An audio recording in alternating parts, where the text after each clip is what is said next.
Malam itu, hujan turun pelan, membasahi atap rumah sederhana milik seorang janda tua bernama Rati.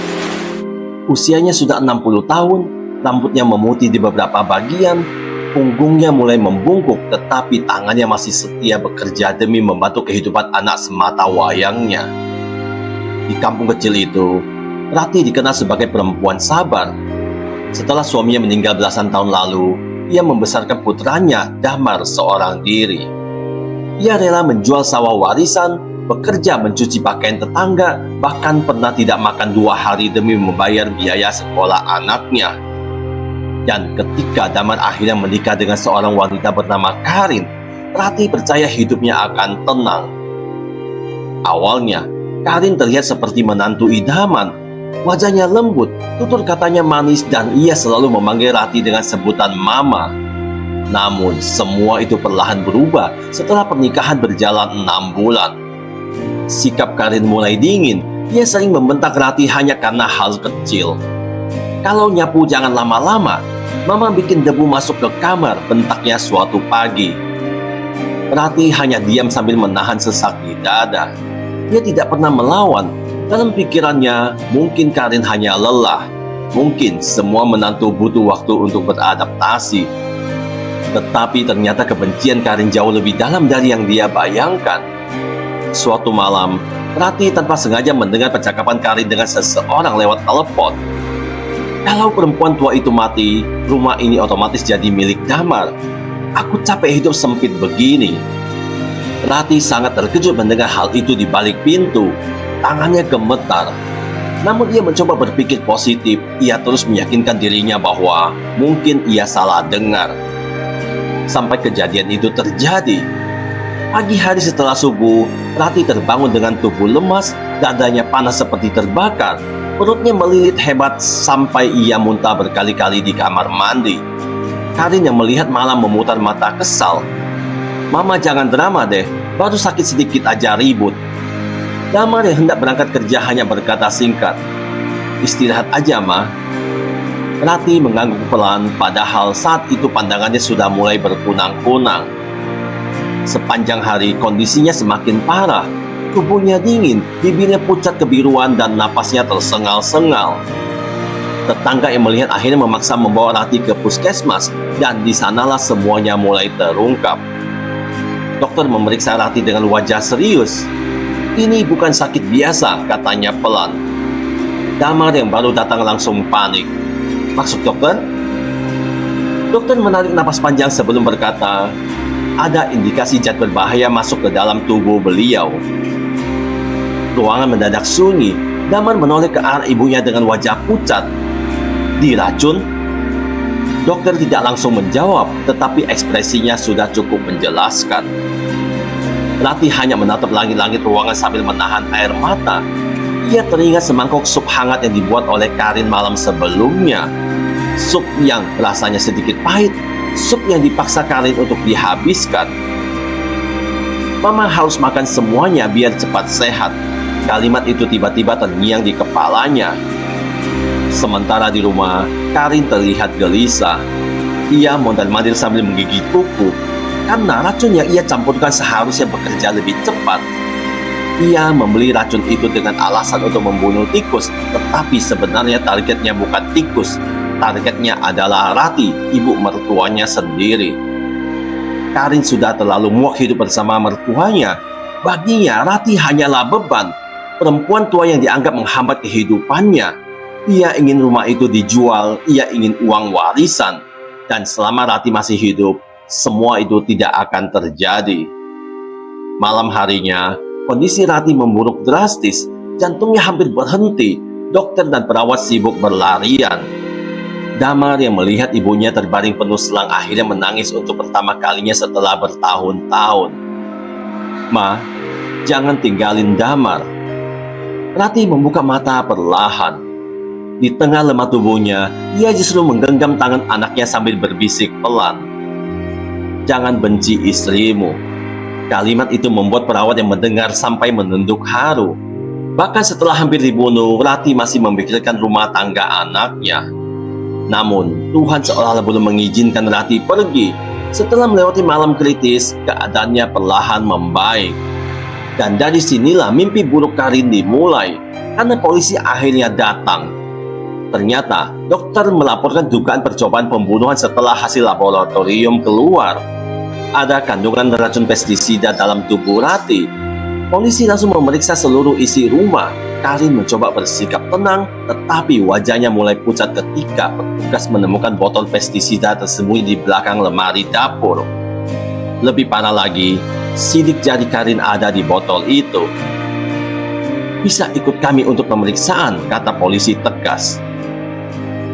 Karin langsung panik. "Bukan saya nggak tahu apa-apa," teriaknya. Tetapi kebohongan Karin mulai terbongkar satu persatu. Tetangga mengaku sering mendengar Karin memaki Ratih. Pemilik warung dekat rumah juga mengaku pernah menjual pestisida kepada Karin beberapa hari sebelumnya. Damar benar-benar kecewa.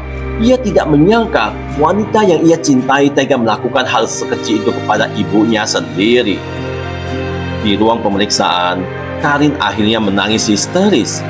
Namun bukan karena menyesal, ia marah karena rencananya gagal. "Kalau perempuan tua itu enggak ada, hidup kami bakal enak," teriaknya sambil membanting meja. Semua orang yang mendengar sampai merinding. Berita itu cepat menyebar ke seluruh kampung. Warga mulai membicarakan Karin sebagai menantu paling durhaka yang pernah mereka kenal. Sementara Ratih, yang masih terbaring lemah di rumah sakit, hanya bisa menangis diam-diam setiap malam. Bukan karena sakitnya, tetapi karena rumah tangga anaknya hancur.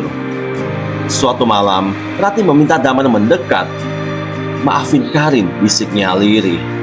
Damar langsung menggeleng sambil menangis. "Dia hampir membunuh Mama." Ratih tersenyum lemah. Orang yang hatinya penuh kebencian sebenarnya hidupnya sudah tersiksa duluan. Damar tidak sanggup menjawab. Ia hanya menunduk sambil menggenggam tangan ibunya erat-erat. Tapi langit tak tinggal diam. Karena karma mengerikan sebenarnya baru saja dimulai. Sejak malam Karin dibawa polisi, hujan besar terus mengguyur kampung itu tanpa henti. Petir mulai menyambar berkali-kali tepat di sekitar rumah mereka, dan beberapa warga mengaku melihat sesuatu yang aneh. Setiap kali petir menyala, bayangan Karin terlihat duduk sendirian di sel tahanan sambil tertawa dan menangis dalam waktu yang bersamaan. Seolah pikirannya perlahan mulai kacau. Namun itu belum seberapa, karena kematian tragis yang menanti Karin nantinya akan membuat seluruh kampung gemetar ketakutan. Dan bahkan bumi seakan menolak jasadnya dikuburkan. Sejak malam Karin ditahan polisi, hidupnya berubah menjadi mimpi buruk yang perlahan menghancurkan kewarasannya sendiri. Wanita yang dulu selalu tampil angkuh itu kini duduk sendirian di sudut sel tahanan dengan mata kosong. Rambutnya berantakan, wajahnya pucat, dan bibirnya terus bergumam sendiri seperti orang ketakutan. Awalnya polisi mengira Karin hanya stres karena kasus percobaan pembunuhan yang menjeratnya. Tetapi setelah hari ketiga, sesuatu mulai terasa aneh. Seorang tahanan wanita yang tidur di sebelah Karin tiba-tiba berteriak histeris di tengah malam. "Jangan lihat aku begitu." Dan saat ditanya apa yang sebenarnya terjadi, perempuan itu gemetar sambil menunjuk Karin. Dia ketawa sendiri, ngomong terus sama tembok. Petugas menoleh. Karin memang sedang duduk menghadap dinding lembab sel tahanan. Bahunya bergerak pelan seperti sedang tertawa kecil. Tapi ketika petugas mendekat, Karin justru menangis. Air matanya mengalir deras sambil terus berkata lirih, "Jangan datang, jangan ambil aku." Semua bulu kuduk petugas berdiri, karena di sudut dinding tempat Karin menatap tidak ada siapa-siapa. Sementara itu, Ratih perlahan mulai pulih di rumah sakit. Meski tubuhnya masih lemah, nyawanya berhasil diselamatkan. Tetapi, sejak kejadian itu, rambut Ratih mendadak memutih hampir seluruhnya. Seolah rasa sakit yang ia alami mempercepat usianya dalam semalam. Tetangga berdatangan menjenguk, sebagian menangis melihat kondisi Ratih. "Bu Ratih terlalu baik," bisik seorang ibu sambil menyeka air mata. Namun Ratih tidak pernah menjelekkan Karin. Setiap kali orang-orang menghujat menantunya, Ratih hanya berkata pelan, "Jangan balas kebencian dengan kebencian." Kalimat itu membuat banyak orang semakin iba. Di sisi lain, Damar hidup dalam penyesalan yang menghancurkan batinnya. Ia terus mengingat semua momen ketika ibunya dihina Karin dan dirinya hanya diam. Ia merasa menjadi anak yang gagal. Bahkan, suatu malam, Damar menangis sendirian di musola rumah sakit sambil memukul dadanya sendiri. Aku anak durhaka, aku nggak bisa melindungi mama. Tetapi penderitaan keluarga itu ternyata belum selesai. Karena seminggu kemudian, Karin ditemukan kejang-kejang di dalam sel. Mulutnya berbusa, matanya melotot ke atas. Petugas panik dan segera membawanya ke rumah sakit. Namun di perjalanan, Karin terus menjerit ketakutan. Perempuan tua itu datang, dia mau bunuh aku. Padahal Rati masih terbaring lemah di rumah sakit lain. Dokter memeriksa Karin dengan bingung. Tidak ditemukan racun, tidak ada penyakit serius, tetapi kondisi mentalnya terus memburuk. Ia mulai berteriak setiap mendengar suara petir, dan anehnya, setiap kali hujan turun, listrik di ruangan Karin selalu mati mendadak. Perawat sampai ketakutan sendirian, karena di tengah ruangan gelap, Karin sering tertawa keras seperti orang kesurupan. Dia belum maafin aku, dia belum maafin aku. Itu ucapan yang sering diucapkan oleh Karin. Berita tentang kondisi Karin mulai menyebar ke kampung. Sebagian warga percaya itu karma, sebagian lagi menganggap Karin hanya pura-pura gila agar lolos dari jeratan hukum. Tetapi semuanya berubah pada malam Jumat itu. Malam yang sampai sekarang masih dibicarakan warga kampung. Hujan turun sangat deras sejak maghrib. Angin bertiup kencang sampai pohon-pohon bergoyang seperti hendak tumbang. Langit gelap pekat, petir menyambar tanpa henti. Di rumah sakit, Karin tiba-tiba menjerit sangat keras. Ceritanya terdengar sampai lorong luar. Perawat yang mendengar langsung terkejut. Petir menyambar begitu keras sampai kaca jendela pecah. Lampu rumah sakit langsung padam, ruangan gelap gulita. Dan beberapa detik kemudian, terdengar suara benda jatuh sangat keras. Saat genset menyala kembali, tubuh Karin sudah tergeletak di lantai dengan leher patah.